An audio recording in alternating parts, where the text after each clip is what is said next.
Hello everyone, আমি কারিশমা আবার তোমাদের কাছে একটা ছোট্ট ব্লগ নিয়ে চলে এসেছি। আজকে আমি মাছ ভাজা করছি।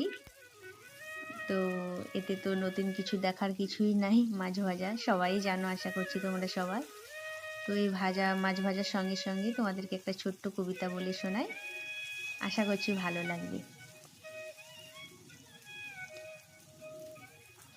মেঘ বলল শুভ দাশগুপ্ত।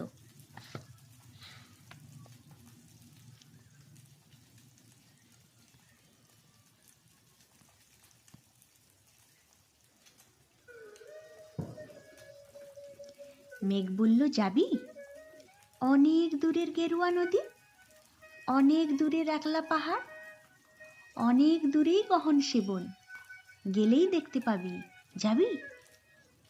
জানলা দিয়ে মুখ ঝুঁকিয়ে বলল সে মেঘ, যাবি, আমার সঙ্গে যাবি। দিন পুড়িয়ে রাত ঘনাবে, রাত্রি গিয়ে সকাল হবে, নীল আকাশে উড়বে পাখি, গেলেই দেখতে পাবি, যাবি? শ্রাবণ মেঘের একলা দুপুর, মেঘ বলল যাবি, আমার সঙ্গে যাবি। কেমন করে যাব রে মেঘ, কেমন করে যাব? নিয়ম বাঁধা জীবন আমার, নিয়ম ঘেরা এধার ওধার, কেমন করে নিয়ম ভেঙে এ জীবন হারাবো? কেমন করে যাব রে মেঘ, কেমন করে যাব? মেঘ বলল দূরের মাঠে মিষ্টি হয়ে ঝরবো, সবুজ পাতায় পাতায় ভালোবাসা হয়ে ঝরবো, শান্ত নদীর বুকে আনবো জলোচ্ছ্বাসের প্রেম, ইচ্ছে মতন বৃষ্টি হয়ে ভাঙবো, ভেঙে পড়বো। এই মেয়ে, তুই যাবি, আমার সঙ্গে যাবি?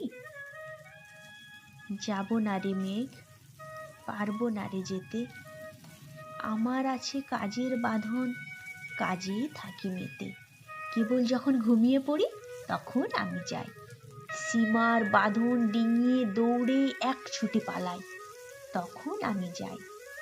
স্বপ্নে আমার গেরুয়া নদী, স্বপ্নে আমার সুনীল আকাশ, স্বপ্নে আমার দূরের পাহাড়, সব কিছুকে পাই। জাগরণের এই যে আমি কৃতদাসের মতন, জাগরণের এই যে আমি এবং আমার জীবন, কাজ অকাজের সুতোই বুনো মুখোশ ঘেরা জীবন, তবুরে মেঘ যাব, একদিন ঠিক তোরই সঙ্গে শ্রাবণ হাওয়ার নতুন রঙ্গে, যাব রে মেঘ যাব।